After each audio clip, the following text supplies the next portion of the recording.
the separate things for you? No. No. I have one more. Okay. Have you heard about the art heist of the Louvre? I have. Tell me, I've only read the headlines. I haven't clicked on the videos. Tell me. Oh my god. It's like we're in a Dan Brown novel. It's alright, Chuck Brett, picture this. Okay, so basically some dude or just a couple of people, Thomas Crown Affair style, dressed in construction wear, entered the Louvre, stole a shit ton of jewelry, and left on motorcycles. Wow. You would think the security would be better from like the most famous museum in the world.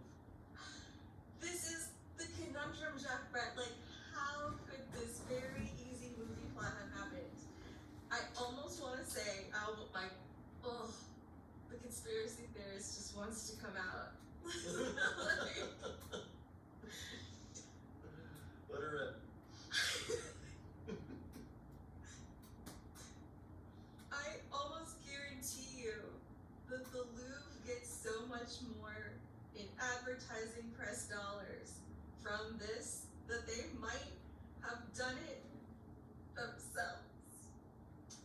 You know, at a glance, it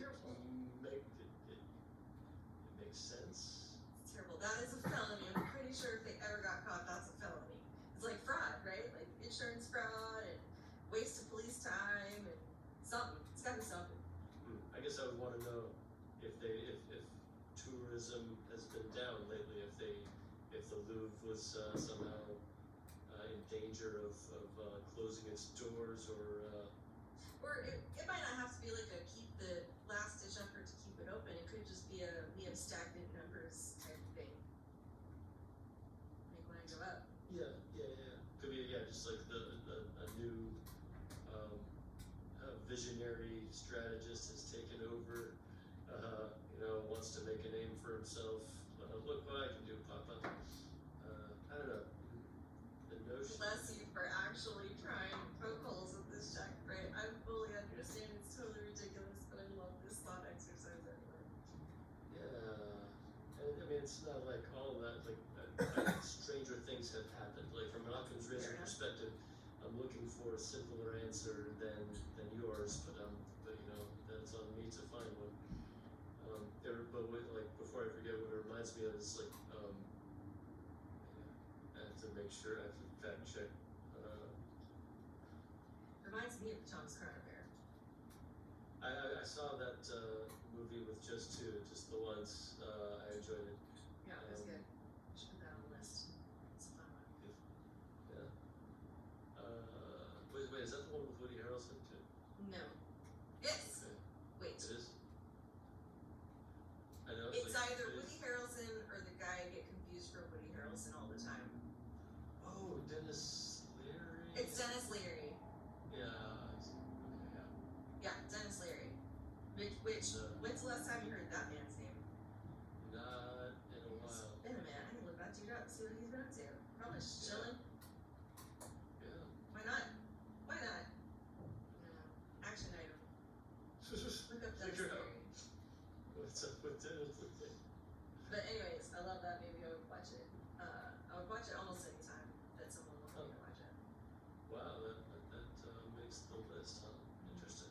That and Maverick and The Devil Wears Prada. Fascinating that you remember this. Yes. Damn it, What's do that I know one? yours? Oh no. Hold on. Reservoir Dogs? No. No? What's the one I get confused with Reservoir Dogs? Is it another Tarantino? No. The one with Kevin Spacey at the end. Usual Suspects. Yes. Oh, no. No. Damn it. I get those two mixed up. It's ridiculous. Why? I have no idea why, but I do. Those sound like Joe's, or maybe Josh's. Oh, I don't know, maybe. Okay, hang on. I would say maybe, in and of itself. Oh, that's interesting. I never thought of that as being on the list. honest, I'd never like mentioned to you that that was on the list, Yeah. but like, there's, yeah, I would say that probably does make the list, yeah. Yeah, that's one for me too. Mhm. Anytime anyone wants to watch that, I will watch the crap out of that. Absolutely, yeah. That's on the list. Okay, so real quick, let me double check. I should know, right? I should You know. should know one, like, that I have ways of telling you. In fact, I can only really think of two of them, so we'll say that, like, the list only consists of those, and now in and of itself, I would expect of those two that you would know one. Okay. This doesn't contain Scarlett Johansson.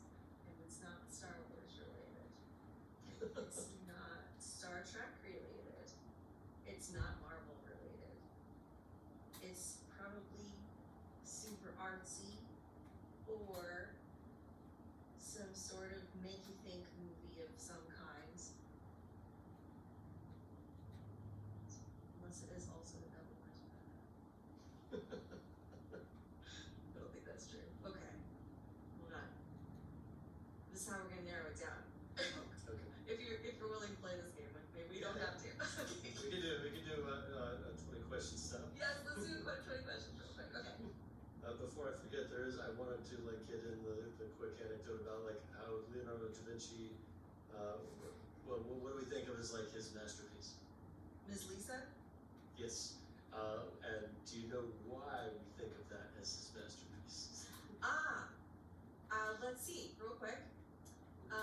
In this tangent, so my understanding is that it might secretly be a self-portrait, Oh, interesting. and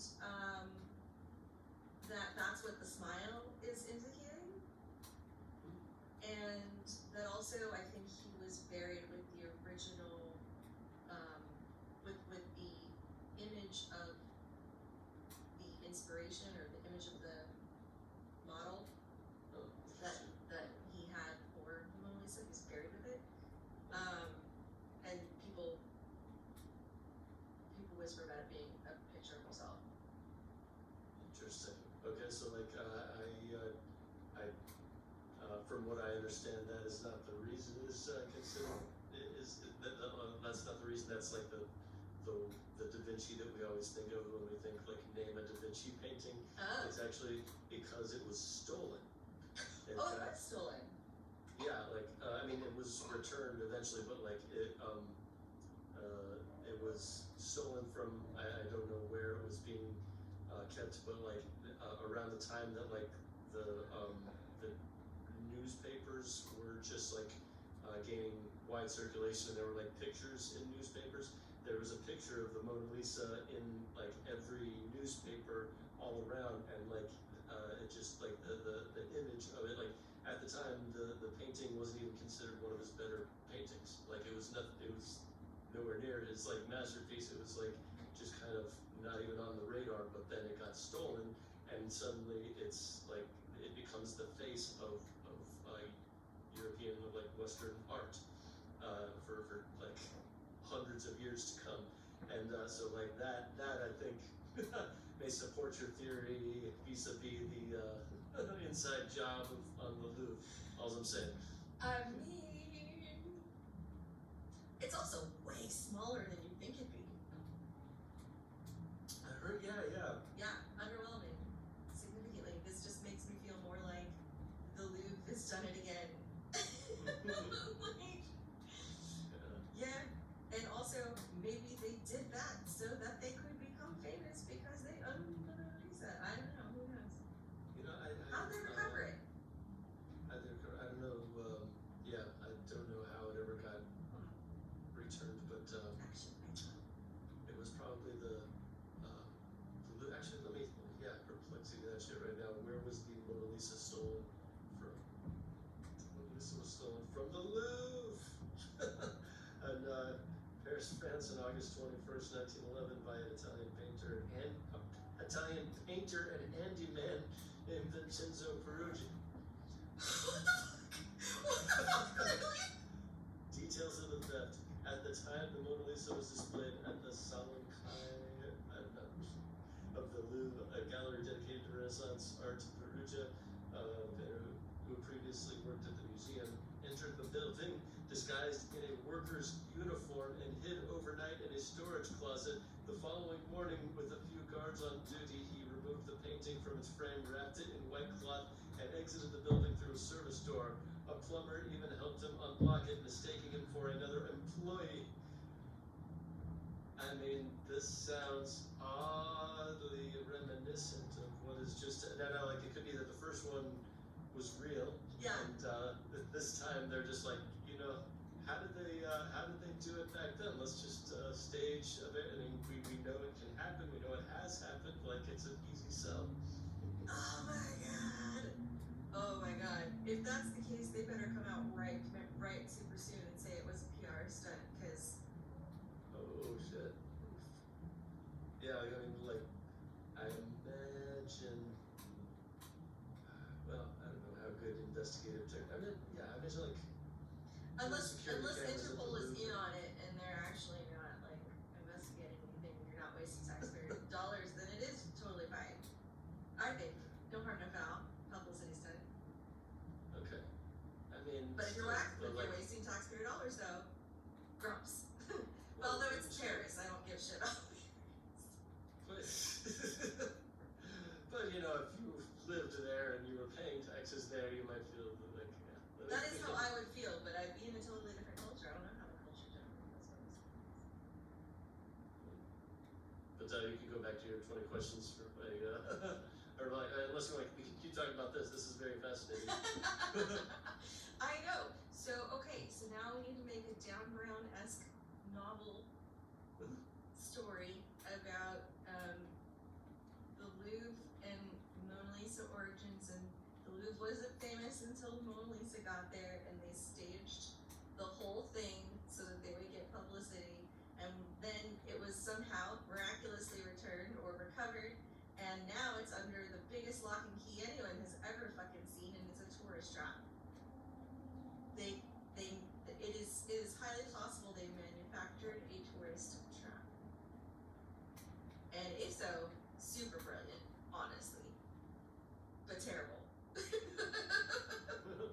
Oh yeah, I was gonna say about the police. Like, wouldn't it be a true statement that even if the cops are in on it, it is still like this publicity stunt is still occupied, is still like costing the French taxpayers money in the form of, you know, them having to be briefed on this ruse that is taking place, and, you know, them having to supply units to go pretend they're investigating this shit.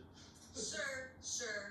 The brief, I would understand. Yes, that would technically be taking time, but I'm much more inclined to forgive a $10,000 budget than I am, you know, something else. The other thing. That seems unlikely. You seem like pretty much anywhere we can trim the fat of our own government spending, we should do so. That is actually a very fair point, Jack Brett, and I think you hit on the reason why it's probably ethically wrong and we should not be Supporting this supporting ruse or if honoring that's what we're doing. or uplifting the idea of this kind of thing. But yeah, I guess if they were gonna do something like this, they may just be in cahoots with the local police. I'm sure, like, I don't know, I'm gonna, you know, do some more crass generalizations about what kind of culture this is, but like it seems ripe with organized crime that you know, you can pay off the police if you have enough money. Not like America's any different, but Well, if they're paying the salary, if the Louvre is paying them their salary directly and supplementing their income in the taxpayers' thing, then I'd be fine with that. yeah. I mean, Maybe. the fact that there is this like channel, this illegal channel between the government and the Louvre, that's already pretty disturbing, right? Well, no, it's more like because it would have to come out that it is a PR stunt. So once it did, they are being transparent. They are being transparent about the fact that it was a PR stunt. I see. So they're not like paying them under the table, or they're paying them through unofficial channels but as part of, well, you know, let's not get A it. contractual agreement we would legally Yeah. be able to retrieve if we wanted to, Yeah, okay, I think. that's good enough. Yeah, yeah. But I think the statute of limitations on the Mona Lisa has run out and them's gonna have consequences. Oh, it's the, like, when it was stolen in 1911? Yeah, it's way too late now for you to say. Yeah, we For did you to that say too. it was a PR stunt. It put us on the map, you know, dude. We do it again. And we did. And we did. Just Celebrating, kidding. yeah. Well, I was gonna say, like, if it had been in 1925, that would be even more, like, if this was like 100-year anniversary of that. Oh my God. No, that would have been amazing. Oh, that makes me think it's not now. That isn't too good. Was it August, whatever though? No, it was October something. Wait, August was when it was stolen from Hulu? August, yeah. Jeff Brett, when was it recovered? Wait, it is, right now it is August 7th. When was it? Discovery, the disappearance was not noticed until the next day when an artist arrived to paint a copy of the Mona Lisa and discovered the empty wall. The theft stunned France and created an international media frenzy that turned the Mona Lisa into the most famous painting in the world. Perugia kept the painting hidden in his parents' apartment for over 2 years before attempting to sell it in Florence, Italy, and he was arrested and it was returned to the Louvre in January 1914. Perugia claimed patriotic reasons for the theft, believing the painting belonged to Italy and should be repatriated. They follow up. It says Perugia believed the Mona Lisa rightfully belonged to Italy because he mistakenly thought it had been looted by Napoleon's forces during the early 19th century Italian campaign, so it was a mistake. Oh, so the pizza basement scenario. Yeah. Exactly. Got it. Yep. Pizzagate, got it. Wow, interesting. Fascinating. Yeah. When can you just look up one more thing? Mhm. When did they start displaying it again after it was returned to them? When did the start displaying Mona Lisa again once it was returned?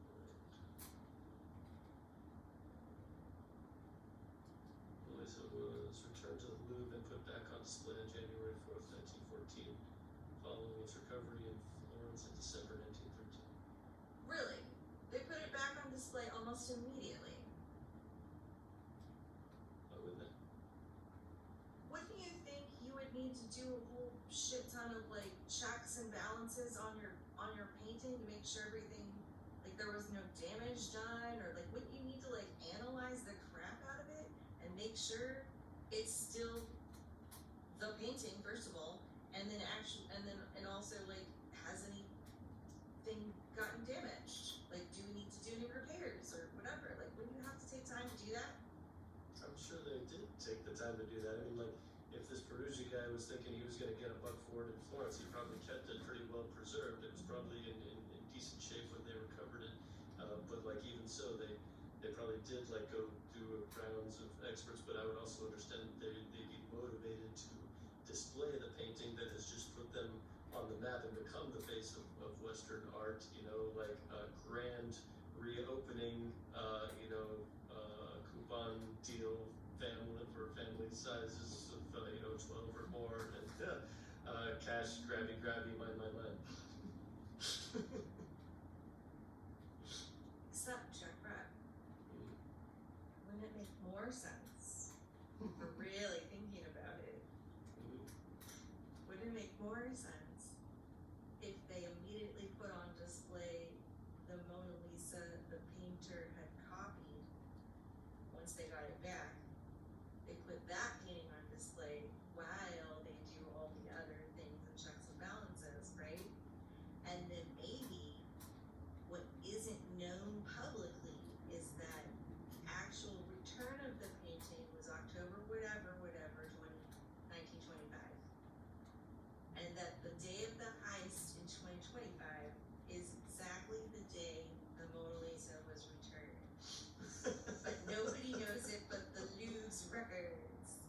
some sort of Dan Brown shit. You know what? This theory is too important, Jess. I demand you take it to TikTok immediately. Immediately, okay. The I'll world must hear about this brilliant dot connecting that you have just done here. Oh, if I die in the next like somebody look into that shit. Yeah, I think a lot of people would look into that shit. Man. Yeah, I'm gonna have to put that out there. Okay. So, a movie you will watch anytime. Unless there was more to say on Melissa. On Nope, Miss Lisa. Nope, done with it. Okay, so your 20 questions.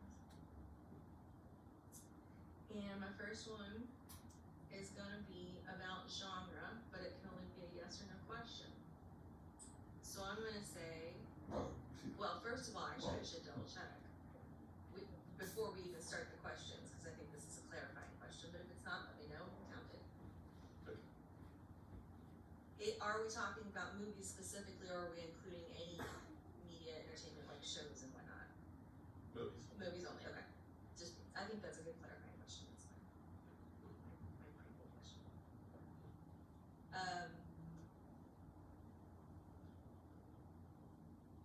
Is it a comedy? No. Okay. I did not think so. I just wanted to rule it out. Was it made before the year 2000? No.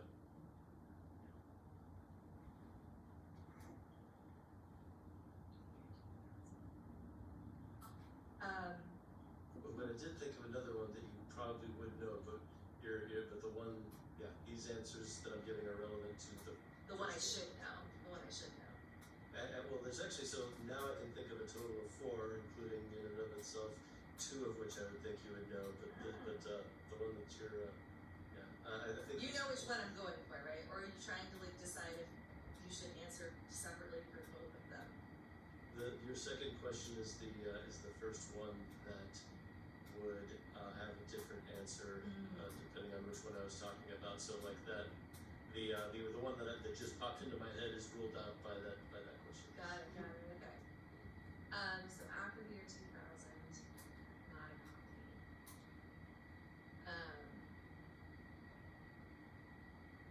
Is it historically accurate? Let me know if you need to define that. Please define that. Is it something that could totally plausibly have happened in this universe? So it's not necessarily a documentary, but it reflects reality.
I enjoy the cooking process part. I saw it. Dude, or just a couple of people, Thomas Crown Affairs. And so like that and like this, they may just be in cahoots with the local police. I'm sure, like, well, I don't know. I'm start displaying Mona Lisa. Film. Is it considered a? Jeez. Should we try to find the actors in it? That's plausibly have happened in this universe. So it's not necessarily a documentary, but it reflects reality as it stands right now. Or whatever, yeah, does that make sense? So yes. Yes, it is, by that definition, historically accurate. Historically accurate, thank you, that's, Defies no laws of physics. Yeah, No laws of physics. historically accurate is not quite what I should have said. It should have been anachronistically accurate, maybe. Ooh, that's a good word. That's Anachronistic?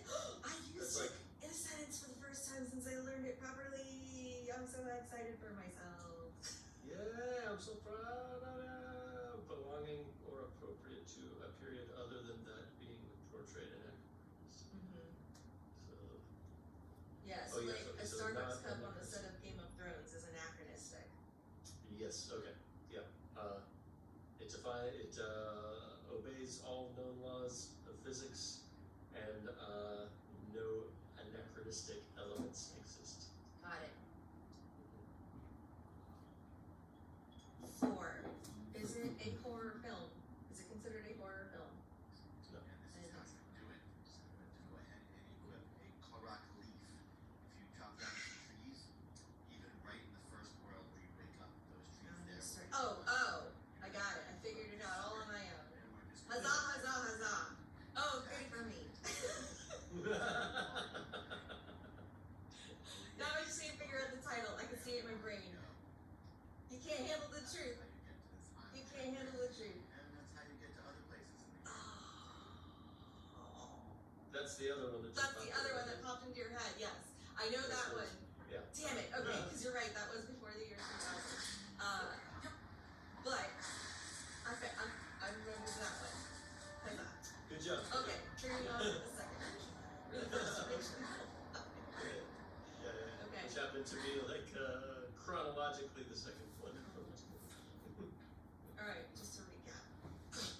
We've got not a comedy, not a horror, anachronistically and physics-wise accurate.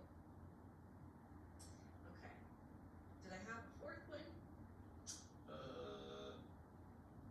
Just the year, and made after 2000. Yes, made after the year 2000. Thank you. So, now, I must pivot to a different pool. Should we try to find the actors in it? That's too vague, or that's too needle in a haystacky. Director would be easier. He talks about certain directors all the time. Am I fully absorbing those words? I love watching your brain in this thought process.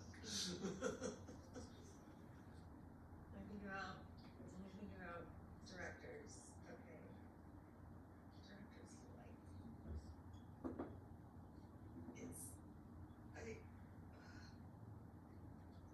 I should know this one. And I think he's also a director I get confused with somebody else all the time. What are the movies he made? It's probably one of those. Let's just figure out who he is first. Did Christopher Nolan direct it? No. Okay. Christopher Nolan? Is that the right? Oh well, I don't know if that was actually the name I wanted, but that's one of my questions. Who directed, it is either, I think, No Country for Old Men, or the one I always get wrong for No Country for Old Men. Oh, interesting. Huh. You know that, like I like them both a lot, but the one whose title you can't quite pinpoint right now, that might be one that is on the list that I hadn't thought of. So yeah, that's a very good insight there, and it was after 2000 and every other question that I had, like, it fits for that one. So yeah, I'm gonna give you credit for that. Yeah. Let You me see figured if I out can- 2 of them that weren't even. Yeah. Let me see if I can remember the name of that real quick. Because it has to do with that one actor who played Abraham Lincoln super evil, and something about oil, and blood. There's definitely the word blood in the title. No country for old blood. Can I give you a hint? Yes, please. So yeah, my misery. I know I'm on the cusp. Inigo Montoya. Get my father prepared to die. Oh. To die for blood. Wow, okay. What? Maybe you don't know the Princess Bride as well as I thought. You kill my father prepared to die. Hello, my name is Inigo Montoya. You kill my father prepared to die. That's what he says. That is his catchphrase, yeah, but he says a lot more things. Oh, he does say a lot more He says- things. Oh, okay. You weren't specifically referencing the movie. Okay. Blood. I know I've got it. It's the one. It has the word blood in it, right? Yes. Yeah, I thought that plot, like Inigo Montoya plus knowing that blood was in it would be just absolute immediate click. Right? You would think. You would think. Yeah. I think my brain is having a real good time and wants to keep this information from me. Aw. It's not fair, brain. I can't blame it. Let it go.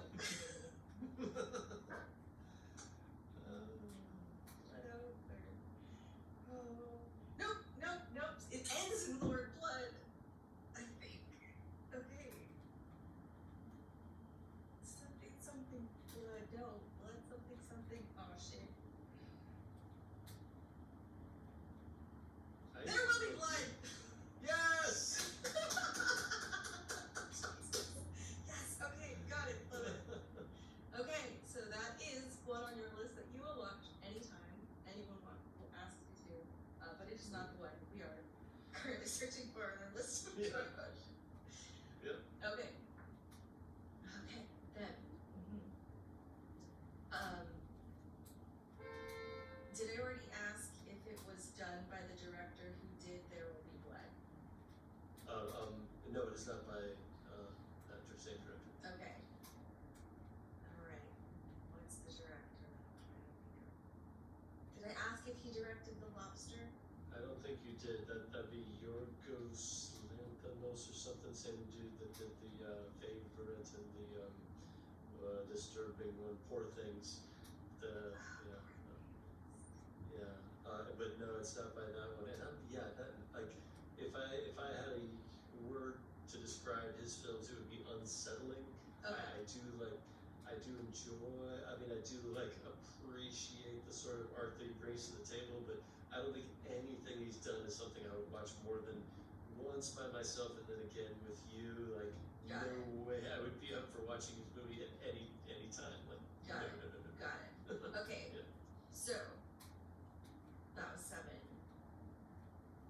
Is the director of the movie I'm trying to figure out the director that I definitely should know because you talk about him all the time?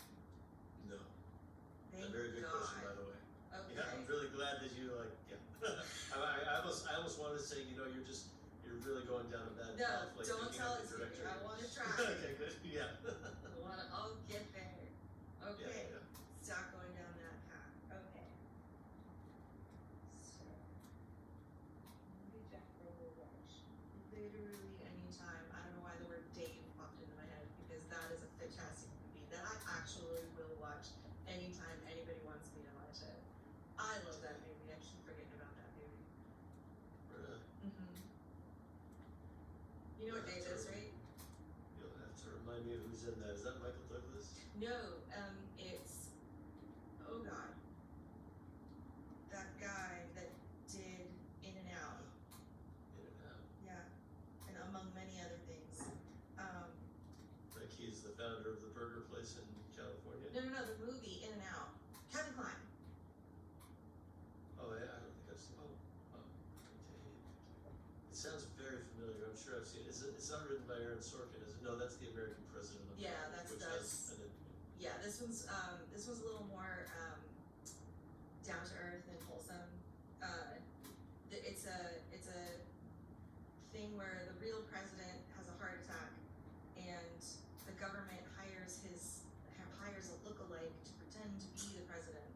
You know what it is I have not seen the movie, but I read like the summary of it because as part of this book, this Save the Cat book. Yes, that means we put it on the list, of course. Immediately do it right now. We're not doing anything else until you put this on the list right now. I'll keep thinking my questions, but you put it on the list right now. Right now. Right the F. Are you doing it? I'm doing the Okay. thing. I just want confirmation that you're doing it so I can continue to think. Lower him into acid, and when you're done, lower someone else into acid. Okay, so Dave only popped into my head because what I want, what I like popped into my head. So, maybe the jar bread, we'll watch in time. Fight Club. No. No? And that was prior to 2000. Damn it, was it? Yeah. Shit. 90, it was close, like 98, 99. Yeah, that's fair. That's fair. Have you and I seen this movie together before? Yes. Okay.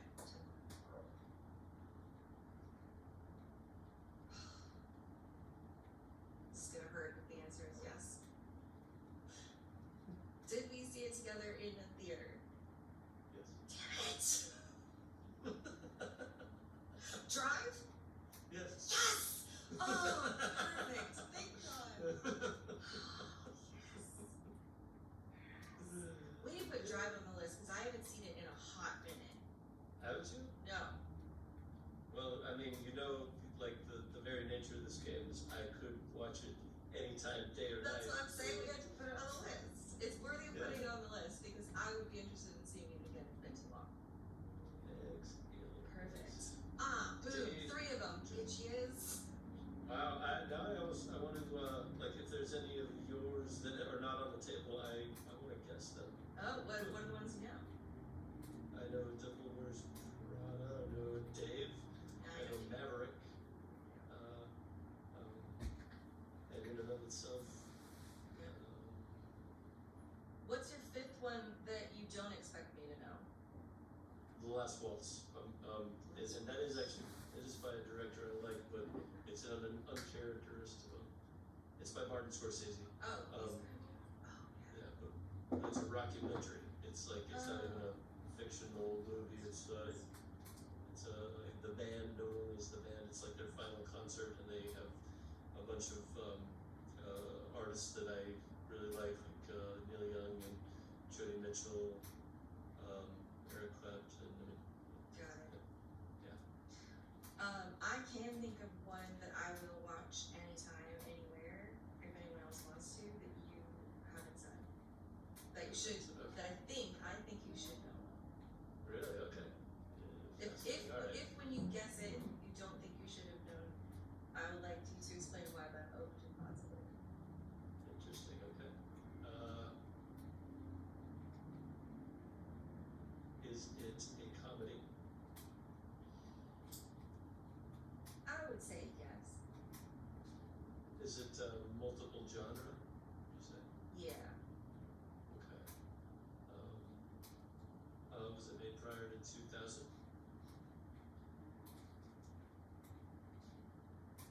Oh, interesting. So it's close.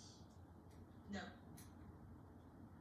Does it star somebody who is on your other list?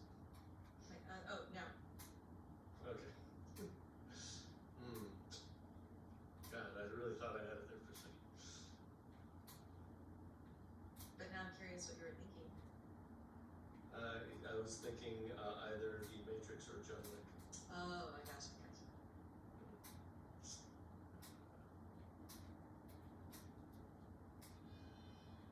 I guess,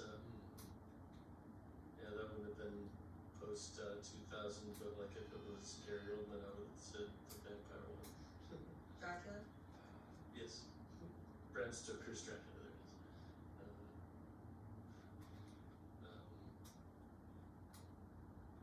I do have one hint if you ever want it. Let me ask one more question before the hint. Sure.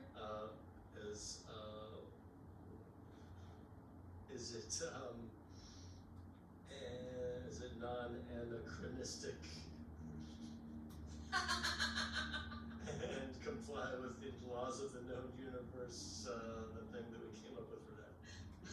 It complies with the laws, yes. It is Oh. not anachronistic. I see, interesting. I'll take the hint now. It's not in English. Is it an anime? No, Okay. but good question. Where are we questions wise? 6. 6, okay. Or that was 6, you're on 7. Rather than ask, yeah, I should have ruled out more things by asking if it was animated. I'm going to assume that it's not, and I'm gonna press on to, yeah, tell me whether I'm right or wrong. Fuck it, is it animated? No. Okay. Comedy. Instinct's football, good. Is it in an Asian language? Have we watched this together? I think we might have, but I can't say for certain. I'm like 87% sure we have.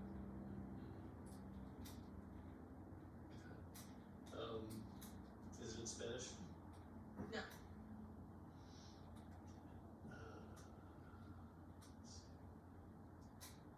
Is it in French? It is.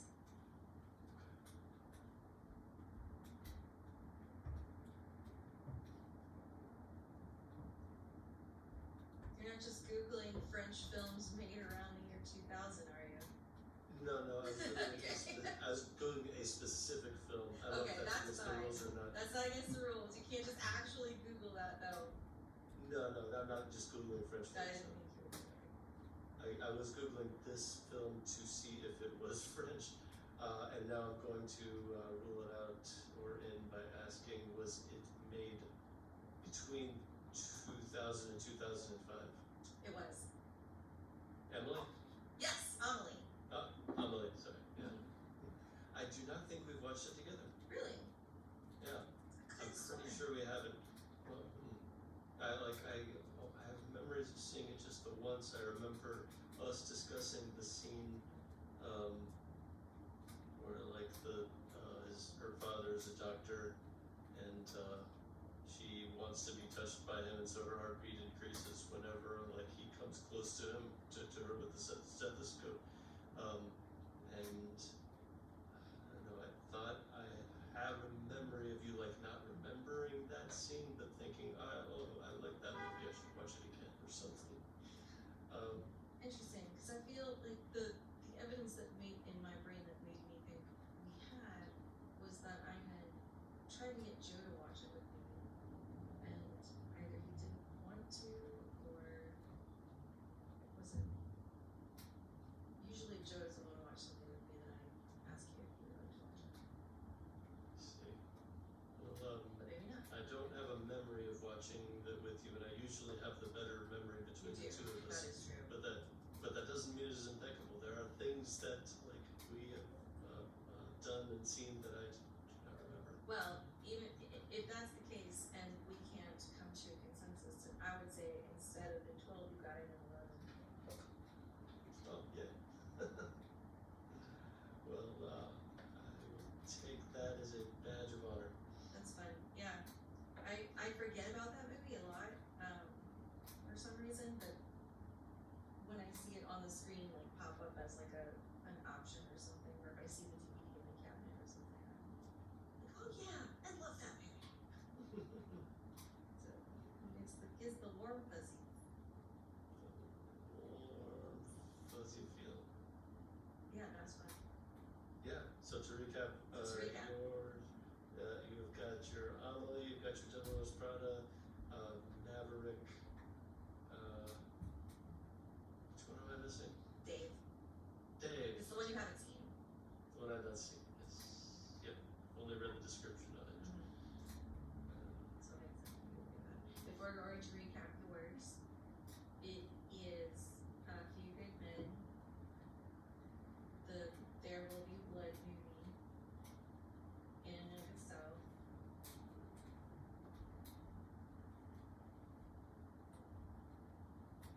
The Scorsese one you probably. Oh no, wait. expected. The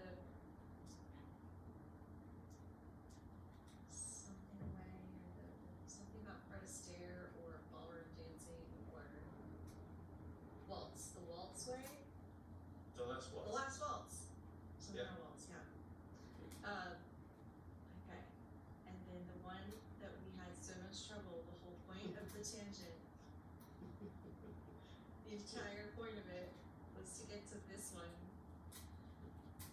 Why are you doing this to me, Brain? Why, Brain? You're making me look bad. I know you want this game to continue, but we've got Other things to do. I'll think of it while we're talking about other things. Okay, fair enough. It will come to me in a glorious moment of realization. That's how bots work. So, on to political stories. Yeah, please. Okay, Jack Brett. Get ready for a flood of happy chemicals because I am about to eat crow. Get out. I mean, stay. No, because I want this time you want me to stay. stay? Because I will. I can go.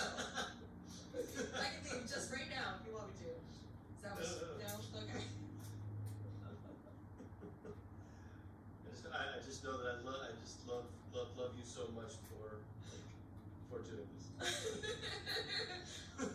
Yep, I know. I don't even This know what it is. it's gonna be good too, Jack Brett. I can't hype it enough, honestly.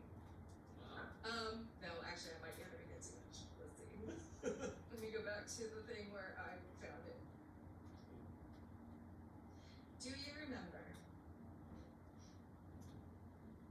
the topic that we frequently talk about back and forth all the time? His comments on Charlottesville. Oh yes. Now I know we agree that the media continuously saying that he thought Nazis were fine people is wrong and bad on you. Consequences or something.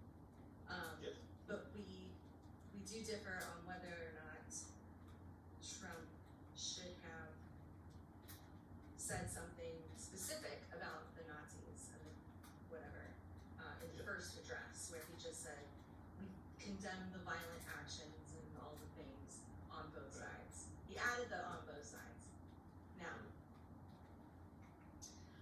I was listening to a thing we had done, or one of the instances on this topic, and by the end of that topic, we had gotten to a point where we both said, okay, if we read the official transcript of what was on the teleprompter, and that does not include anything regarding KKK, white nationalism, etc., then Trump's not necessarily super at fault, and the 48-hour window is possibly okay in that regard.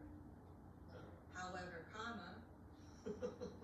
if we did in fact find out that the transcript included those words and he never said them, that would be problematic. Do you recall this conversation? I do vaguely recall this conversation. Okay. I would like to read for you a part of the transcript that was on his teleprompter that he did not say, if that works for you. Absolutely.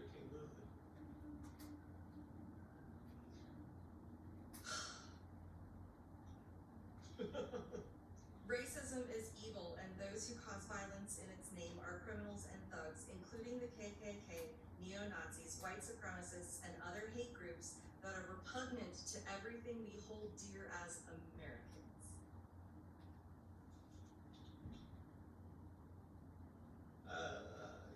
Wow, that is just, I wasn't even expecting like that kind of blatant wow, okay. Yeah, and he didn't say those words. We did not hear him say those words, Jeff Brett. No, we did not. That's extremely problematic. Okay, I'm so very glad we agree. Like wow, I was actually, through our conversations, I have been, I've come over more to your side of like, giving him the benefit. Well, I certainly have not like even come close to giving him the benefit of the doubt Sure. regarding the 48-hour window that he waited. But like, I was like, coming.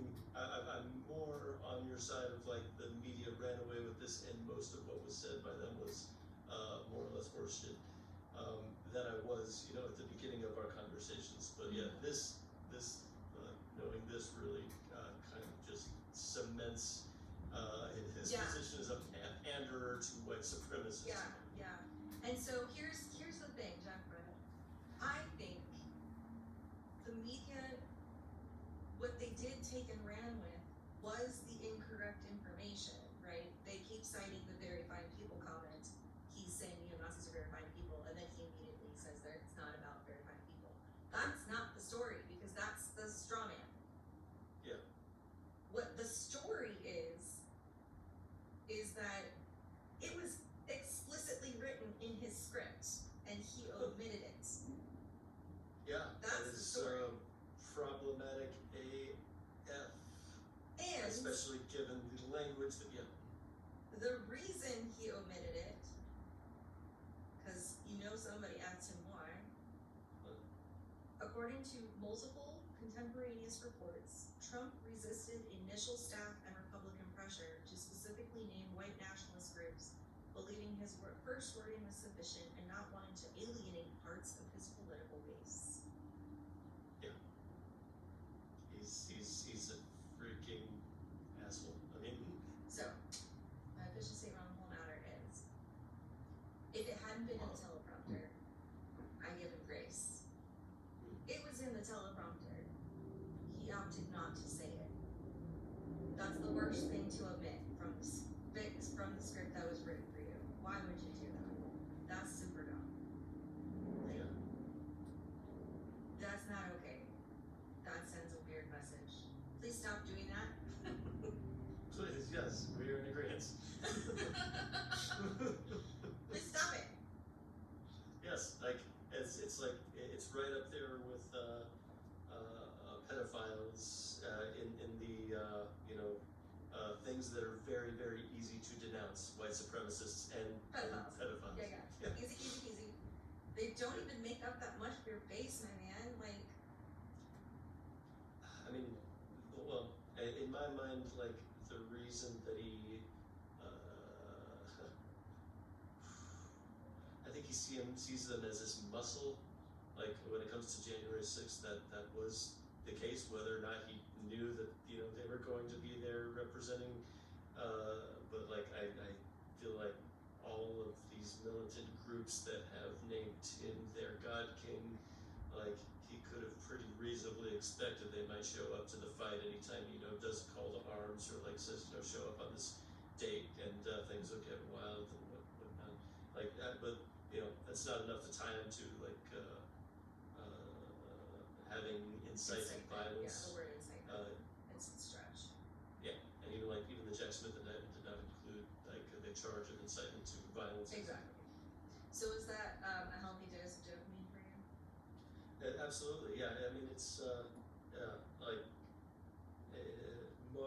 more than dopamine. It's like it's a piece of cognitive dissonance that I can. It's like a window that I can close. Mm-hmm. That we can we have the same kind of impression of how he performed in the wake of the Charlottesville disaster. May I ask, is it a window you're relieved is closed now because you feel like if you couldn't close that window, it's the cognitive dissonance it causes for you is like, how could I be friends with someone who thinks that at all? No. No? Okay. No. I think that's what it is for a lot of people. Like, they don't understand how they could possibly be friends with somebody who thinks that's No. It's like the cognitive dissonance has nothing to do with your like morality as a person or my perception of your morality as a person, just your capacity to give the benefit of the doubt. Oh. Fair enough. Yeah. I mean, like, yeah, there's no doubt in my mind that, like, if you did happen upon this kind of damning piece of evidence as you just did, Mm-hmm. that your mind would be changed pretty quickly. I'm not sure why I never tried to dig up this piece of evidence if it's so readily available. But but yeah, I always kind of assumed that like if it were the case that he saw that like his staff was very clearly trying to get him to denounce white supremacists in no uncertain terms, and he consciously failed to do so, that you would see that as a red flag. That's not okay.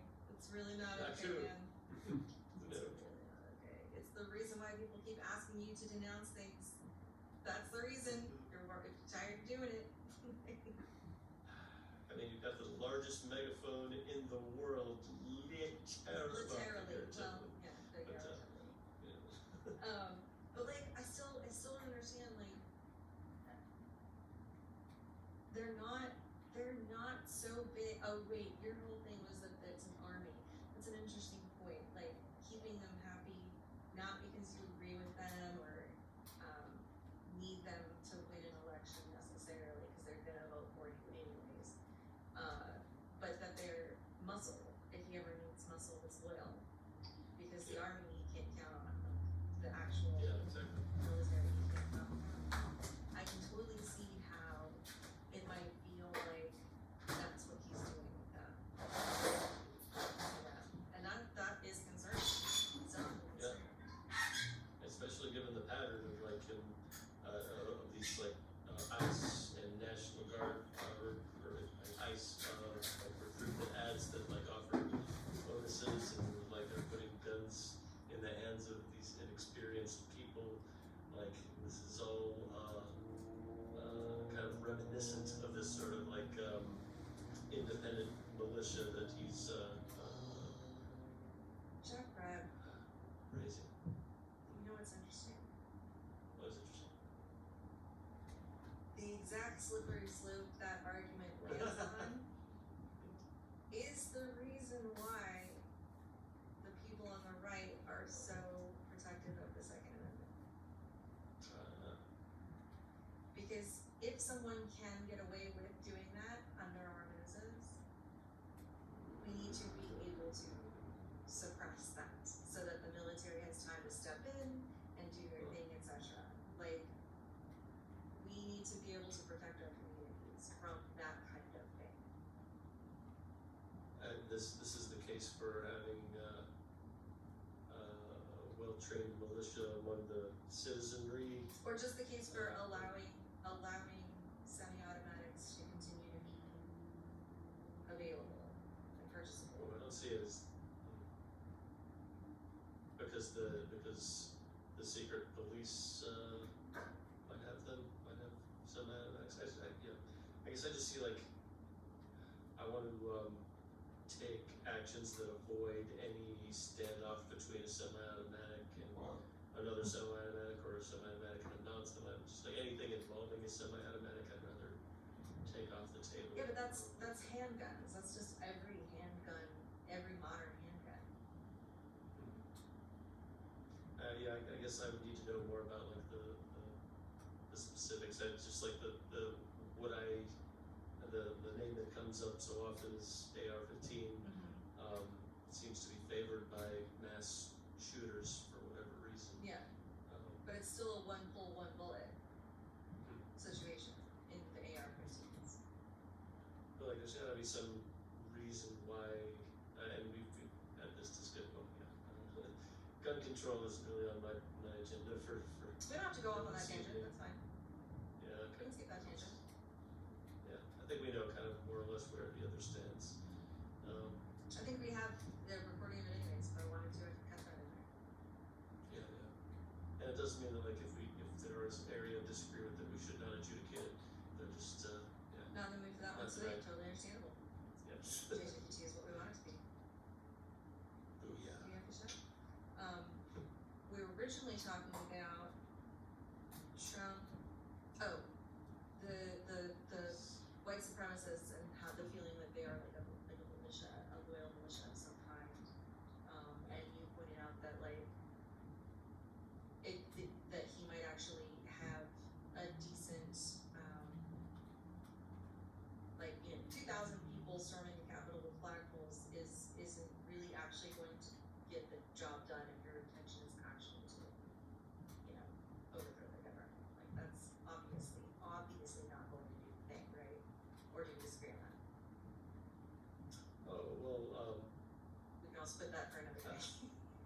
Well, I think, as far as January sixth is concerned, yeah, I think we're well documented, talking through this, but I think where we landed was, the plan, the purpose of the mob, of the angry mob that, stormed the Capitol, was to intimidate the lawmakers into objecting to the, certification of Joe Biden's victory, and to like object to the point where to throw the issue back to the states that, Trump, perceived would, where like, Do a recount. yeah, they would do a recount in his favor, just whatever means necessary. I mean, like, this was his Hail Mary as I see it. I don't see it as, like, that these 2,000 people storming the Capitol, their job was to, like, take out all of the police and establish a new government. I mean, Trump, even tweeted, like, leave the police alone, as if it were possible to. Well, he did tell them to obey the police, but Yeah, sure, but like, yeah, no, they did not obey the police. But the point is, it would have bought, like, if it had succeeded in intimidation, not necessarily overthrow, if it had succeeded in intimidating people to throw it back to the states, to go back and recount it, then that is also, it's not necessarily treasonous, in like a murder, like a executable sentence or something. That's way too descriptive and intense. But the fact that it would give Trump a little bit longer to try to work the system in his favor is the problematic thing. Right, I mean, the official charge was like, the two charges that I remember are, obstruction of Congress, or like obstruction of an event of, or like a official, like, act of Congress. Like, you're not supposed to, send an armed mob in to like stop them from, talking about this law or from making this vote, or, in this case, a joint session of Congress that, certifies who the next president is gonna be. And the other one that I remember is conspiracy against rights, because of the actions, like, had, he succeeded in, many of in any of his attempts, like with the, intimidating the secretaries of state to change the vote counts, or the fake elector plot, or the, intimidation of the senators through the, January 6th mob. Like, if any of those outcomes had turned out in his favor, it would have disenfranchised millions of people whose vote would have been effectively discounted. Disenfranchised, I think, is the word I keep getting online. Disenfranchised, rendered your vote, useless. But I'm still unclear on why it made their vote useless.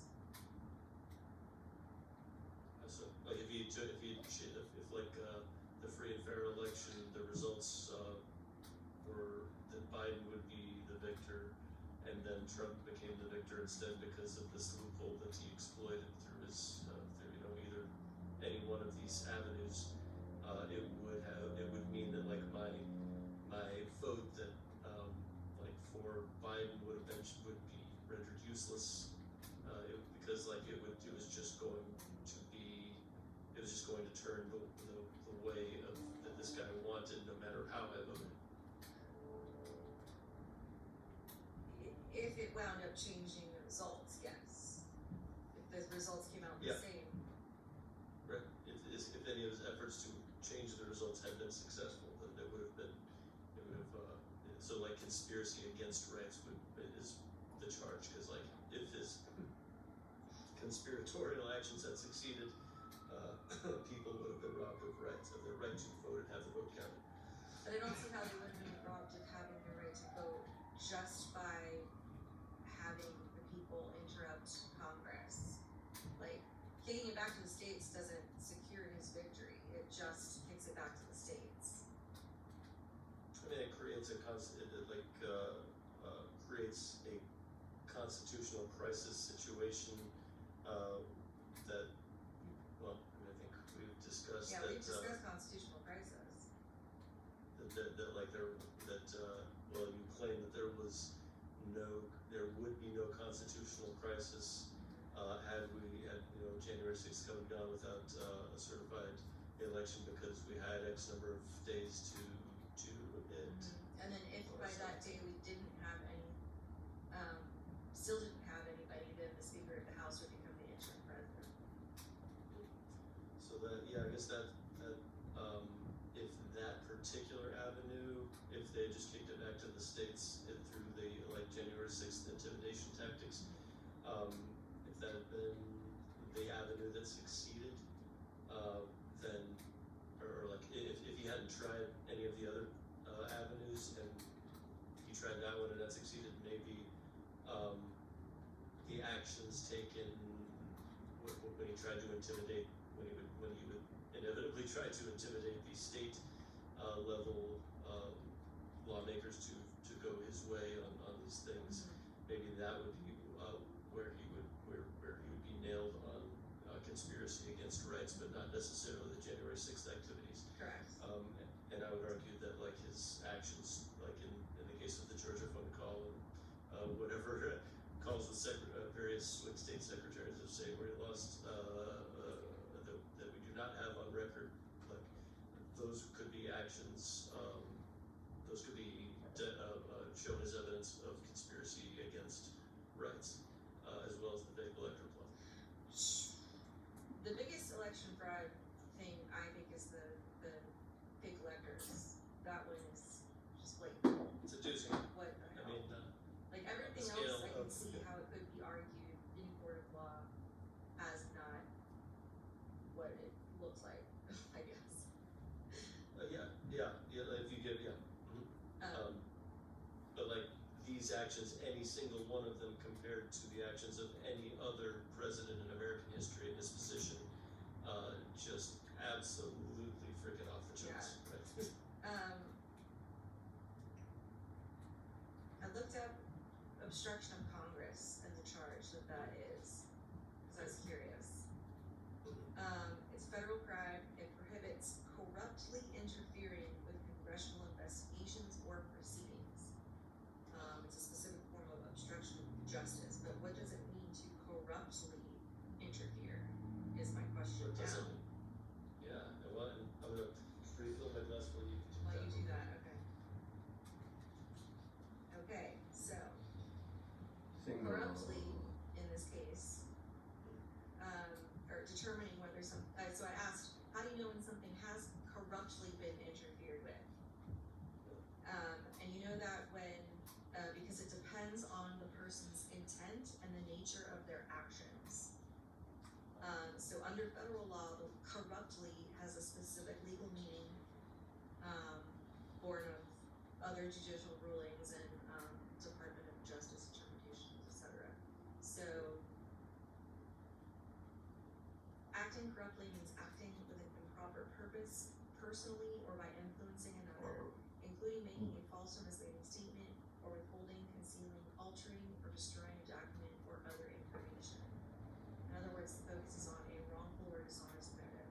So, I think that's why a lot of that wouldn't hold up, because that's where the whole, you'd have to argue that Trump genuinely was dishonest, he genuinely didn't think he won the election. I think that's why that question is so important. And there have been cases where, people have ruled, yes, you should know that, but I think because of the whole, everything he said confirms that he genuinely believes that the election was rigged and blah, blah, blah. That's what you think the evidence shows, that he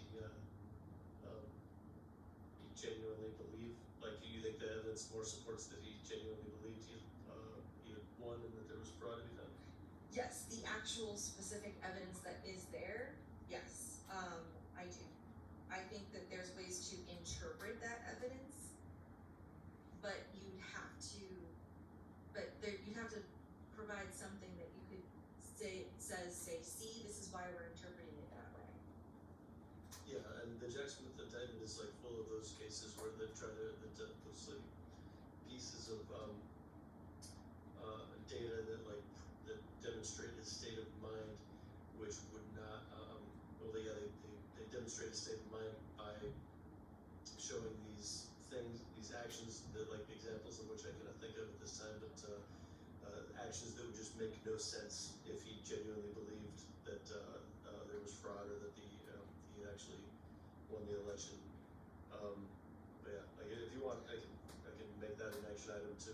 Well, so the specific things I read in the Jackson indictment regarding this kind of thing were all things that people said, like it was all testimony, like verbal testimony or written testimony from someone, and of everything they said, all they can say is that he was informed there's no corruption in the election system. Nothing they say has him confirming that he agrees or understands that to be the case. Like, that he has been informed is a piece of evidence. That he believes it or not doesn't necessarily ring true. So that's not a piece of evidence that shows that he genuinely believes that he didn't lose the election. Alright, well, I think there are, like, the sort of evidence that you're talking about that that demonstrate that he knew that he had lost because he would just not take these actions if he genuinely believed he had won. I think there are plenty of those, but I can make that my action item. Like, it might be a lot to ask for you to read the whole indictment. Maybe I should just, like, process it and, like, highlight the juicy nuggets and Yes. yeah, that's Oh, great! This will be our dual homework. You will do that for me, and I will do the telepathy tapes for you. okay, yeah. Perfect. Equal exchange. I know we went off on tangent. It was a good tangent. I like that tangent. Was there anything else we wanted to say about that subject that we tangented to? Tangented across a couple of things, but I don't think I want to revisit any of them right now. Cool. Any other political stuff or things for you? Yes. Are you aware that Trump is suing the DOJ for Yes! $40 million for actually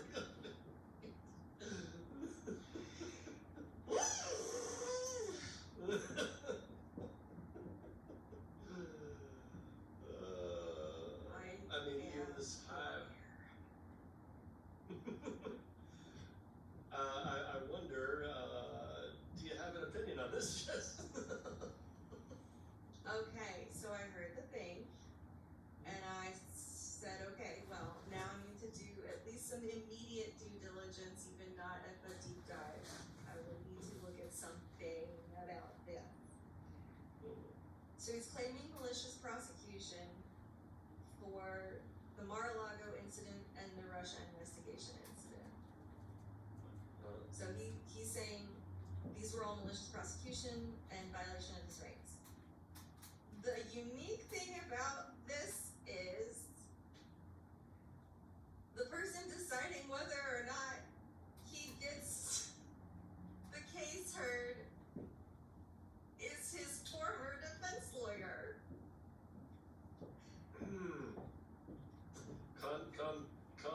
Conflict of interest much? If this isn't the most clear-cut case of a conflict of interest, I quit, Jack Brett.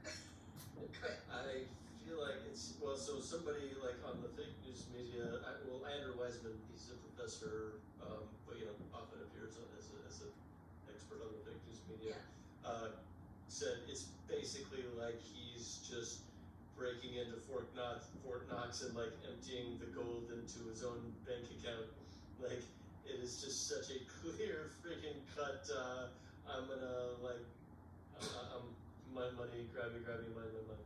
The only thing is, in the FBI, or not the FBI, in the DOJ's code of ethics or honor or whatever the word is for that, there starts with an M. Modus operandi? No, or mantra's the wrong word. Mantra's the wrong word. Motto's also the wrong word. It doesn't matter.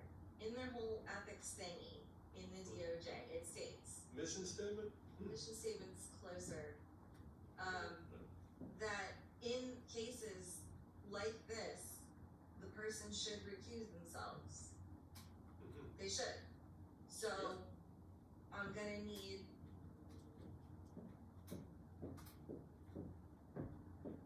Deputy Attorney General Todd Blanche to recuse himself immediately. But not Attorney General Pam Bondi?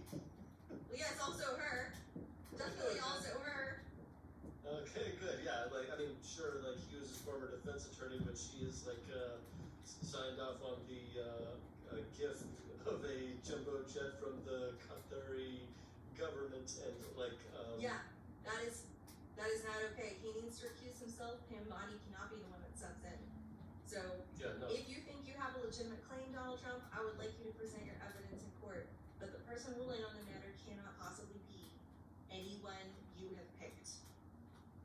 and you know what, the first Trump administration, Jeff Sessions, had the good sense to recuse himself from anything related to the Russia probe, and that's what pissed Trump off, like, to the nth degree, because, like, he was expecting Jeff Sessions to be the one to, like, end these, FBI investigations into him, but no, he just took his hands off, he's like, I recuse myself, and, you know, that's when he became, you know, the loser and, you know, southern French fried, idiot that, you know, should never have been part of, Yeah. the man-child, behavior that we all come to expect. Indeed. So I dug into it a little bit, and I wanted to know if Congress had any power to force him to recuse himself, and Pam Bondi to recuse herself. And the answer is no. They cannot formally order recusal, but they can use public scrutiny, budgetary oversight, and investigative authority to press the DOJ to reassign him. I don't know how powerful that is. I know, it's just like public scrutiny's done a bang-up job thus far, given that, like, we just had the, possibly the largest, mass protest in American history, and 2 days later, he does this. I mean, yeah, something tells me that the public, you know, the pressure from the public is not exactly getting to him. It's only making it worse. Yeah, so I said, how can the American people bring charges against the DOJ if they ignore their own mandate? Mandate's the word. Mm-hmm. If they ignore their own mandate. And it says the American public cannot literally bring charges. But there are several legal and institutional mechanisms citizens and civil groups can use to hold the DOJ accountable if it ignores its own ethical or legal mandates. And then it goes through what those things are. But it's more or less, if I'm reading it correctly, it's more like, once the damage is done, we can sue you for having done it. And that sucks. I'm losing my mind. So the question becomes how we stop, personally, I mean that in the strictest sense of the word, because we are taxpayers, we would be personally funding, his legal fees for, these cases that were brought against him. That's a good which- question, would we? Would we as I mean, that's where the- taxpayers have to fund Donald Trump's lawsuit? No, we do not fund Donald Trump's legal costs. So he's not like pressing these charges in his capacity as president, he's just like, He is He's doing personally it suing the as- DOJ, yeah, we do not pay for his lawsuit. But if he wins the lawsuit, we do pay that. pay the $230 million in compensation, which is probably quite a bit more than whatever legal fees he incurs pressing this suit. Yeah. I would guess, you know, That a lawyer office. costs less. Yeah, I'm glad we're both as mad as hell and we're not going to take it anymore.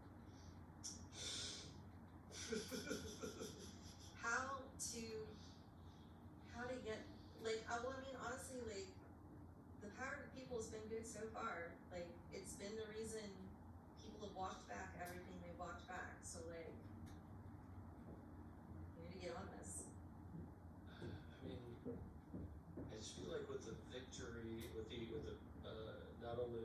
political, foreign policy victory, but also like, just PR victory that he's won from this, phase one of the Gaza peace deal. He would be in the mood to keep that good energy flowing, keep the good press going. I mean, like, yeah, I speculated last week that this could be like, we could use this kind of tidal wave of good, happy chemicals that he's getting to continue to encourage good behavior, good foreign policy,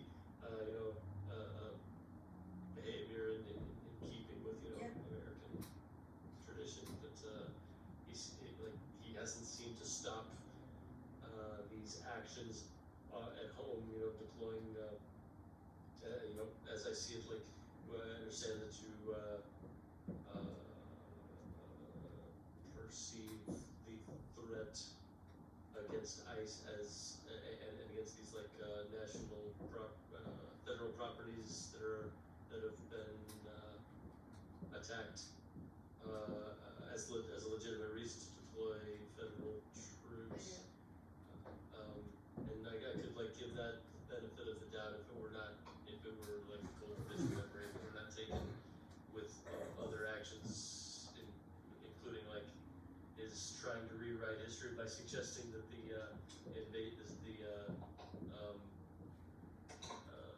the 2016 Russia probe was somehow unjust, or a violation of his rights, or that the search of his Mar-a-Lago estate to get these top secret documents that are owned by the United States government that they have tried to get back many times, and he had like taken many actions to try to hide them from these officials.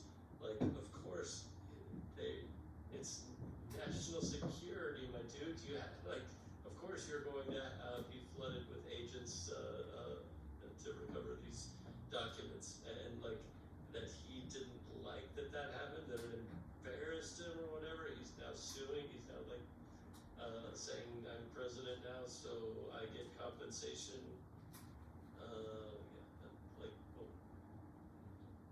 Yeah, because there's an actual case to be made for the Mar-a-Lago thing. Why is he saying the Mar-a-Lago thing was bullshit? Or there's not an actual case for there's an actual case for the other thing, the Russia one. Yeah. I don't know that he would win it.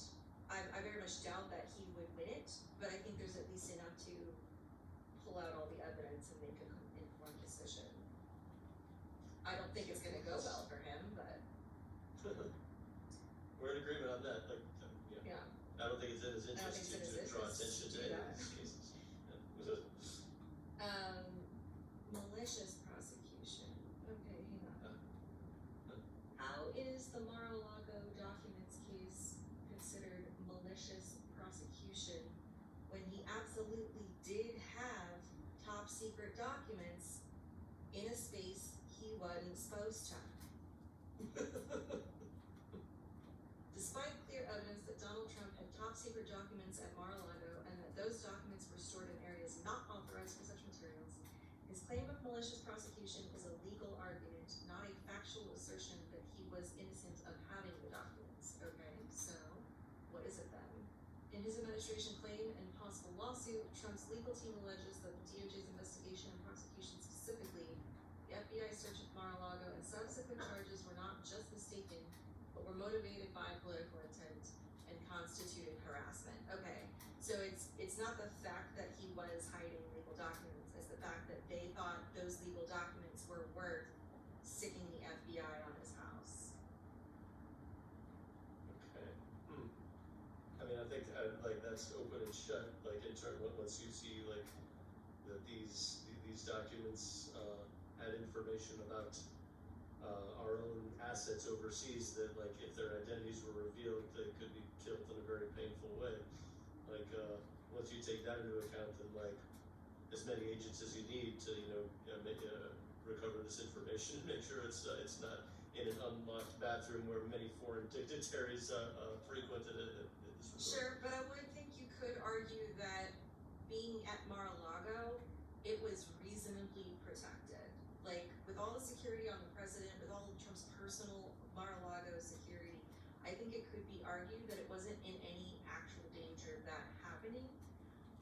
I don't know if that's true, I just think it could be argued. I'm sure it could be argued, I don't think that Trump would win that argument, and I don't think his profile would benefit from us, drumming this all back into memory, so like, Yeah.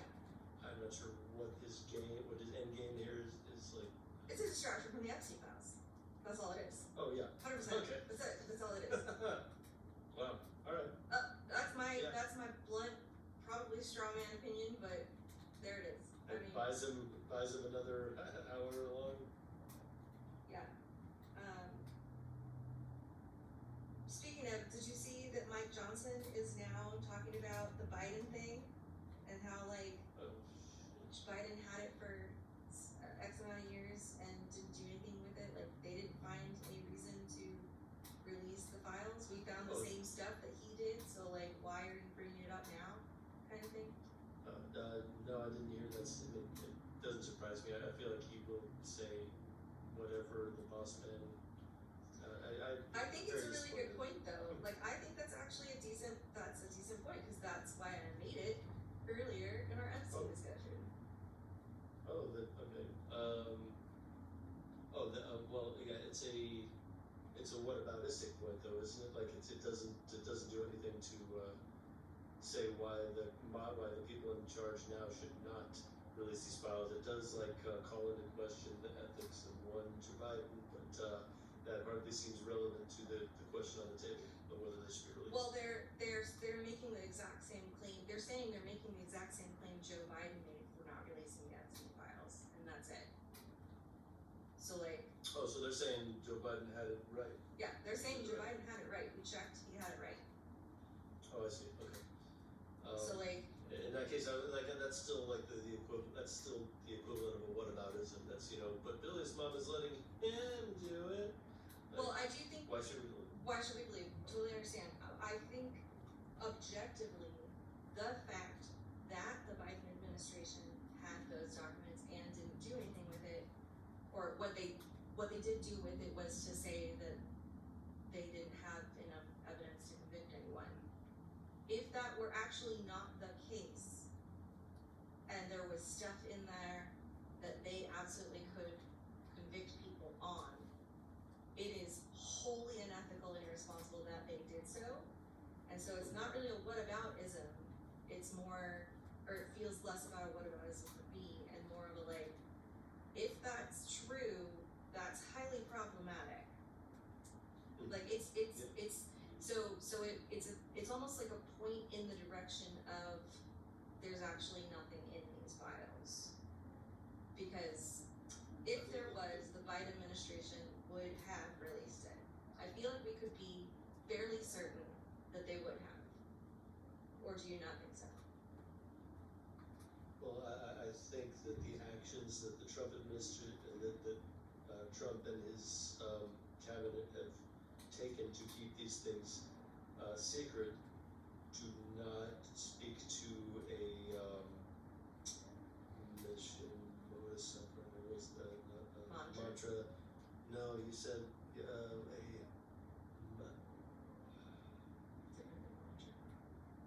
yeah, it was. I mean, you settled on it, and it was a eureka moment. But do you remember that? The Eureka moment was mantra. No, because you said it's like close to mantra, it's not motto. No, I said it's close to something and it wound up being mantra. We'll definitely be able to fact check this because we'll listen to it back. It did, because you're wrong as hell right now. Like you. Oh my god, how much? Chocolate. What do you want to bet right now? What do you want to bet? $200. $200? Yeah. I'm putting it down right now. I'm putting $200 down right now. When you go back and Wow, listen okay. to it, Eureka moment would have been mantra. Okay. Okay. Wow. You know the circumstances where I will place a bet, right? Yeah, you know the circumstances where I will too, right? 1,000 push-ups, Oh, man. Wow. Okay. 1,000 push-ups. Oh, it's a That's- Brooklyn Nine-Nine reference.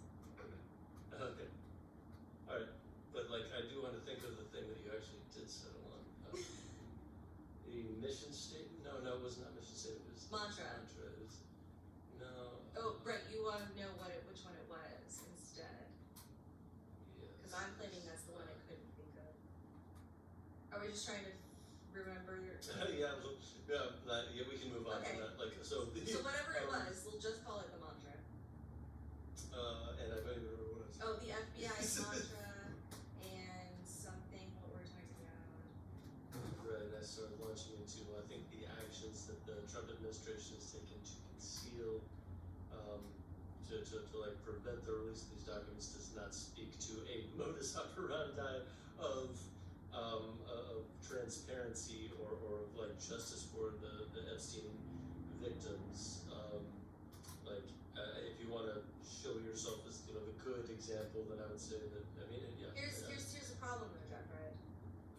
I'm wondering if there was as much pressure as there is on Trump right now, if that had been applied to Joe Biden, would we have gotten a similar response?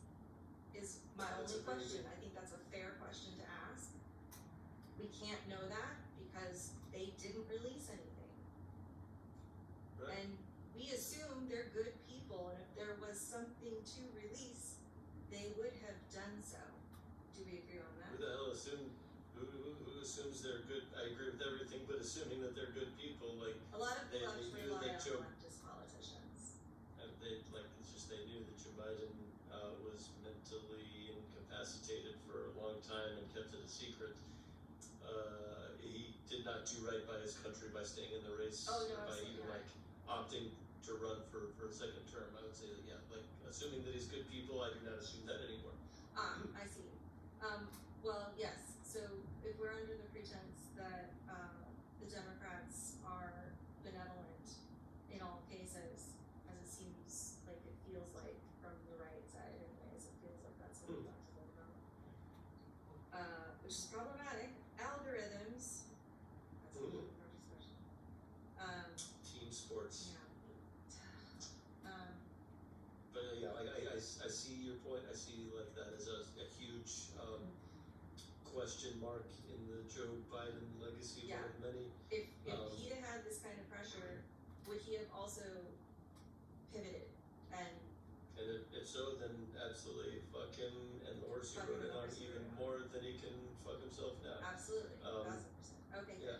so yes, I agree. In a case No, that's he like, wrote we it can't on. just say, but Joe Biden didn't do anything. I think that is definitely what about ism, but I think what they are saying is, we're just coming to the same conclusion your boy Joe Biden did. So, Because you've agreed with you him on agree so with many him on other all those things, so like, why are you in such an uproar that there's something going on here, is I think the message. And I think I mean, like that me could be saying, valid. us collectively saying to Mike Johnson, because you've agreed with Joe Biden on so many other things, right? Like, you would, of course, he's your first stop and like advice on whether or not to release these files. Why the fuck would you follow his lead? Yeah, but the decision was based on their own independent investigation, it just happens to agree with Joe Biden's. Okay. Is that different? Yeah, Does that it's make it just like- different? Yeah, I mean, like, that's a fair point that like they're not directly following Joe Biden's lead, not taking his word and saying we don't need to look into this any further because it was good enough for Joe Biden. It's just that like citing Joe Biden as a reference, Yeah. like when your kind of whole your party's whole message has been the Joe Biden years were a disaster that we now need to fix. Mm-hmm. Feels like this is like what better opportunity to fix the disastrous legacy of Joe Biden than releasing these long-awaited files on the. Because their whole point Yes. is that if you do release them, something about the victims, which we all know you can easily take out. Was there other reason for not doing it? Yeah, exactly. That there's another investigation in place, or that there's like a Senate oversight in like investigation that has more reach than this Massey petition Right.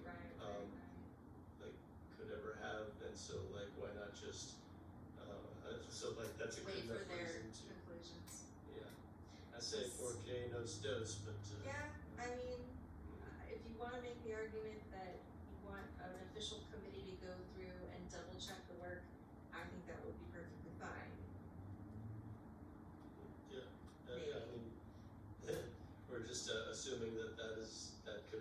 selected by the likes of Pam Bondi. Yeah, we are assuming or that it's not selected by Pam. Todd Blanche. I don't think it is, Yeah. right? Kash Patel, or anybody like who's in you know under Trump's. Yeah. Who are the Republicans on the House Oversight Committee? Thomas Massey, Jim Jordan, Michael Turner, Paul Gosar, Virginia Cox, Glenn Brockman, Michael Cloud, Gary Palmer. I'm just gonna wait until I read a name that either of us could recognize. Pete Sessions. No, I did recognize Jim Jordan. Oh, you did? Okay, then I'll just read them. Gary Palmer, Clay Higgins, Pete Sessions, Andy Biggs, Nancy Mace, Pat Fallon, Byron Donald, Scott Perry, William Timmons, Tim Burchett, Marjorie Taylor Greene. She's actually. No, that's it. That's That's good. enough. But That's we have enough. Thomas Massey, Marjorie Taylor Greene, and Nancy Mace. That's 3 Republican votes for releasing the files. Yeah. Yeah. So So that like the fact totally that it's plausible that they're just waiting to have the House Oversight Committee go through with it, right? I mean, unless this is a long game, like Marjorie Taylor Greene has been defecting from the president. I mean, this is conspiratorial, but peeping his ugly head. Whipping that She's strong. opposed Donald Trump in things other than the Massey or the Massey petition, Epstein files. Like when it comes to the budget, like she's like actually sided with Democrats, or like made the case for Democrats on the news, and Trump has like reportedly said, "What is the deal with Marjorie?" And this could be a ruse. This could be like an act to make us all think that there's this moment happening where like there's a plan for the Republicans to defect and actually vote Trump's way when everybody expected them to do the opposite. Oh, Jeff Brett, what if all the arguing ahead of time was just to make them look like their integrity was intact? How disappointing would that be? That would be so disappointing. I mean, I finally thought that they were putting their own conscience before party, but if they only they pretended to flipped. do that, if they literally didn't do that, but they actually tried to convince us that this is what was happening. Yeah, if they're going to try to convince us of that, you're going to need a much better explanation than anyone has given us so far. It's gonna need to have evidence of its own. This explanation you, at the very least, owe us. And the chances of getting that explanation, I don't want to be freaking cynical and pessimistic. Oh, this is why we gotta rally Jack Brett. Was there a No Kings protest in Freetown? I have no idea. I'm sure it was. It was across 2,700 cities. Yeah, it was pretty big. It's Yeah. a point in the column that he's not a fascist, honestly, How so? because it occurred and nothing terrible happened. I mean, it is perfectly within our rights. Yeah, but if he's a fascist, he I mean- doesn't care about our rights. Like, he would have snuck some people in there to start some shit, and I was glad that there was no with how big these events were, I was totally expecting somebody's gonna get out of hand, and the Fox News and the Newsmaxes are just gonna jump on it and paint this entire thing as a Antifa, a violent mob movement, hate America. it would make perfect sense to do that intentionally, and it's been said that it's been done before by others, or him, maybe too. I'm very glad that if there were any tussles of any kind, they were quickly handled. Sorry, I'm very close to being. You're totally fine. Keep finishing doing your or thing. anything. I'm just gonna keep chatting about, I have no idea that there's a No Kings at protest in Charlestown. I do know that there's some misinformation on the internet right now about MSNBC that I hate and is absolutely a straw man. Misinformation on the internet? You gotta be kidding me. Go ahead. Yes, I'm saying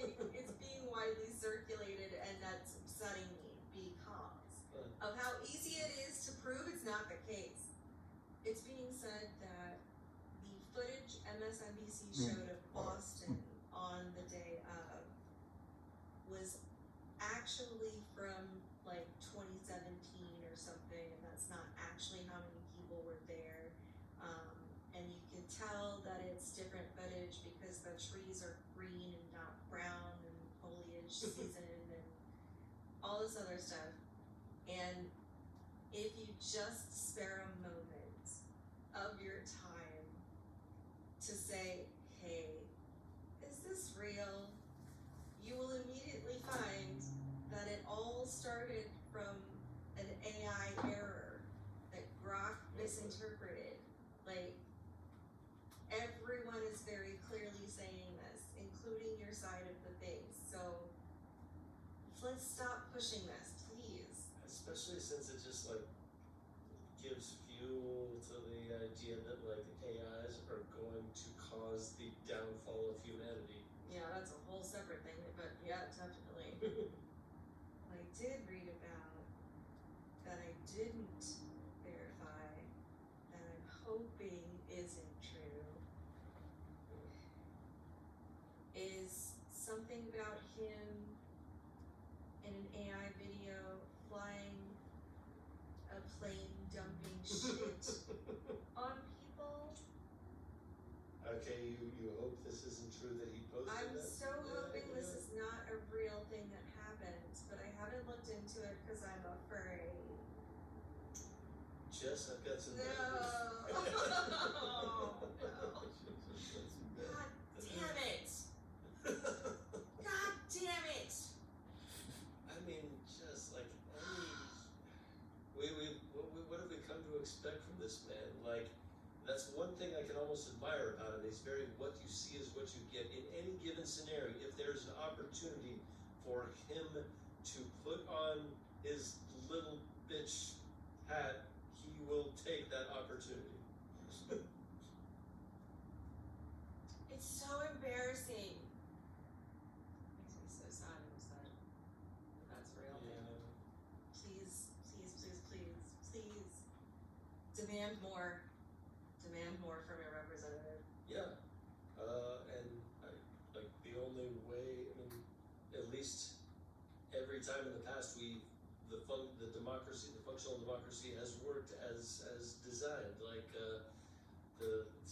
like breathe in, breathe out. You know, the country goes through cycles. The new lefty president goes too far in one direction. The midterms bring it back, and there's weight, counterweight, but like. Barack Obama, who's a fucking bloodbath.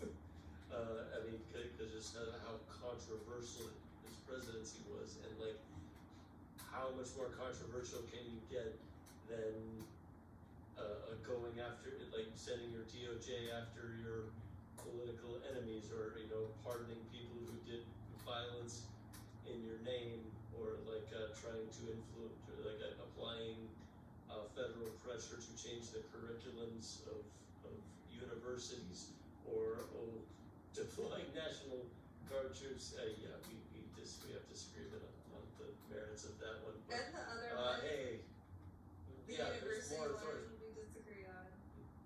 Oh, do it? Okay. But they're nuanced disagreements, I think. And this show is all about the nuance. It's just how we do it. It's just how we do it. Oh Lord. You're so dorky. None of these kids. I do think I should be allowed to do their fucking job though, please, for the love of God. Okay, so like, people are attacking Ice Asian studies, statistically significant rate. So how prevalent would it have to be in your mind to justify Trump making the call that we're coming in to make sure we're secure? It's a good question. And I don't have a good answer. Okay. It is not, but in my estimation, it is not this. It is not like this, like, handful of Got it. isolated. Whatever has penetrated your bubble is not sufficient to send in the feds. Okay. would need to perhaps compile some evidence that would suggest it's happening more frequently than you thought. Yes, that would be very helpful. Okey dokes, that is my action item. Love it when we do this. Yeah. So So intentions. many tangents, so many tangents. What was the topic we were talking about? Oh, it was in fact, Donald Trump suing the domestic, the top part of the, nope, journal, nope.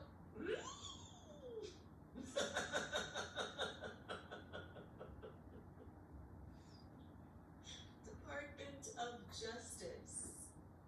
There you go. Yes. And I don't think it's even like official laws. Well, I don't know what the language is, but it's like he's just demanding, just give me $230 million. And yeah, so I mean, we'll I see. assume the $230 million is connected in some way to the damage they did to his properties or reputation, I don't know, whatever. And I'm fine with those cases being brought in front of a jury of his peers, a jury of his actual unbiased peers, please, and with a judge in the same regard, please and thank you. Yeah. That's all, you can do it, I don't care, I'll watch that show, just do it right.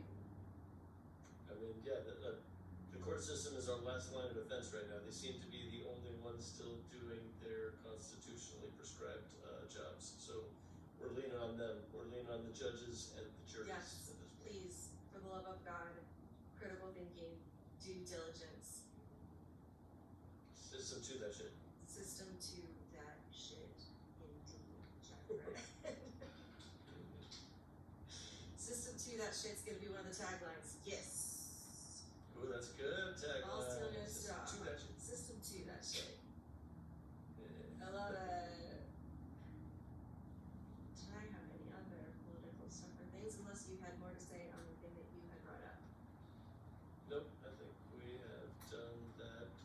Okey dokey. Do you have any other political stuff or things? No, You do not, okay.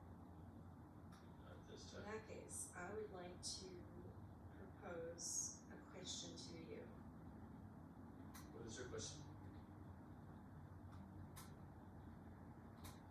I have a direction that could take us down a brain tangent, but if you do not think you are even prepared to go down any brain tangent and would personally like to go over to newsroom because exhaustion, then I don't even need to ask. And I would like to enjoy the rest of the evening with some news or action.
Would you buy into it? I mean, this will be a monster IPO era, but CNBC will just sit there touching themselves talking about this for 3 weeks.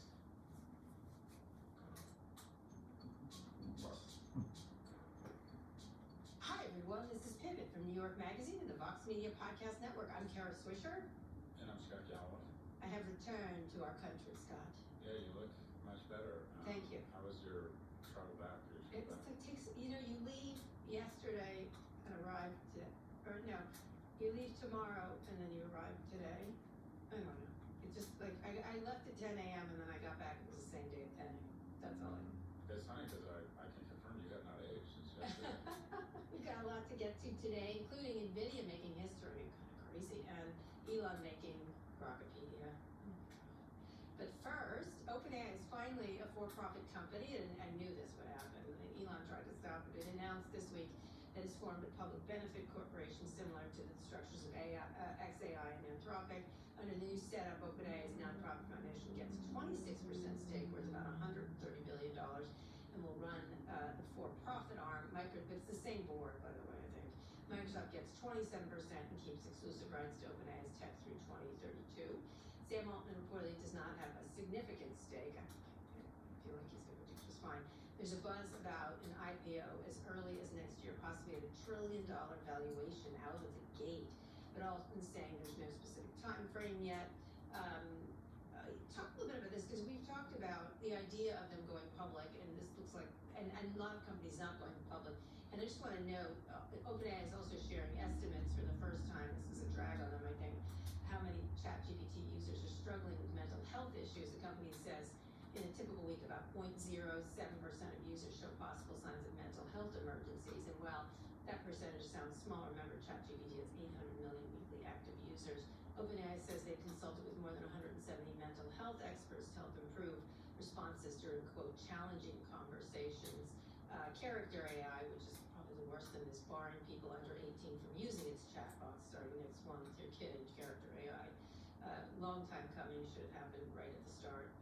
So these are a drag on these companies too, because these companies do know much more so than a Google with what people are asking specifically about. So talk a little bit about the IPO and possible drags on, I would say this would be a drag on it, but maybe not. I think it's actually good that they're releasing this data, and supposedly some people have said, although that the chatter's calmed down, that the #1 app of AI was therapy. And so if you can imagine a significant portion of those 800 million people are using it as a therapist, 0.07% of users showing possible signs of mental health emergencies, that just may be representative of the population who wants to talk to a therapist digitally or in person. So I don't They should think be governed by therapy rules if they're going to be therapists, but go ahead. I think that's a really good point. Can you say more about what that means? I don't Well, know what that means. When I was doing the parents of one of the kids who committed suicide, the ChatGPT parents, she happens to be a therapist, and she's like, if I had given this advice, I would have been arrested. Therapists are governed by, there's lots of bad therapists, by the way, let's be clear, but they have repercussions if they are. And so they have, first of all, privacy issues, and it's just, these people have no, what you put into OpenAI doesn't have any privilege, just like legal stuff, financial stuff. That's one, and then or privacy, and then two, they're not governed if they do something wrong. If the AI bot says something wrong, like they have, there's no repercussions for it. And so therapists are governed. People are governed. If you shame someone into suicide, you could be tried for it, and people have been. And so that's the issue. They have they have all the usage and none of the responsibility, I would say. So if they're going to do mental health work with people, they should be licensed therapists and should pay the price if they fuck up. Look, I agree with that. I think that more broadly, they should have adopted a similar approach to most content of the military or bars put in place, and that is there should be two different versions of AI, and you have to show your age and your identity. And if you can't prove you're over the age of 18, you get an entirely different set of algorithms and processing and warnings. And also, I think kids, look, if I went in and tried to buy beer under the age of 21 and I got caught, they call the cops and my parents get to know. Right. Yep. And my parents weigh in and say, say, okay, you shouldn't be buying beer. Why are you buying beer? Or what? Or why did you try to buy a gun? Or your kid was here with a fake ID trying to get a driver's license. Right, there's So repercussions. I think that it's pretty simple. There needs to be a different version of AI, and there needs to be, in my view, I've never bought into the notion. So, for example, I want to give the right, throw the right a bone. I don't think kids under the 18 should be allowed to engage in gender affirmation drugs without the consent of their parents. Right, And when someone is under the age of 18, they're a kid, and kids are stupid. They make irrational decisions. Their brains aren't fully right, formed. may I point something out? This is almost every case they are, so that It's a very rare case. And Rare. I agree with you, it's been weaponized and politicized, but there are instances where parents found out after a lot of other adults knew. And that is wrong. I think Okay, when they're but under it's the, small. It's like the number of trans fencers, but go ahead. I know, but I'm saying just theoretically, it just shouldn't happen. What I'm saying is there should also be no kid who types in how to kill, different ways to kill yourself and not have their parents notified. Right, exactly. There They should, shouldn't alarm be bells. using them. They shouldn't be using them. I mean, there's only one Or way to use stop them it. for, well, look, use them for homework, use them for research. They're just, for example, if you go to a movie and you're 12, there's certain movies you can see and certain ones you can't. It shouldn't be any different here. There should be a certain type of AI that minors can have, do you know what's gonna happen? Do you know how a 17-year-old boy is gonna start using AI now? Yeah. I mean, it's gonna be insane. Yeah, erotica and stuff. They had a great piece in the New York Times with the guy who was in charge of that, how it had, they have a lot of insight to what people do compared to, Google, you go, you search it, like, I don't know, bondage or whatever you search, but you don't really know what they're doing. In this case, it's very, very explicit what's happening in the search, and so it's a very different ball of wax. Talk a little bit about the public offering though, because this is gonna be the blockbuster, right? We predicted this. I mean, I personally think all this stuff around, we need 50 nuclear power plants. Just OpenAI. I think what he's saying is, my business is gonna be so big, bad, awesome, and valuable, I'm gonna need 50 nuclear power plants. I don't think he has any fucking idea at this point how much power they're gonna need. I mean, generally speaking, there's a bunch of catastrophizing about how we don't have enough power, and my thesis is China's just gonna develop AIs or LLMs use a lot less power. But in also signing a $300 billion deal with Oracle, what does that say to the market?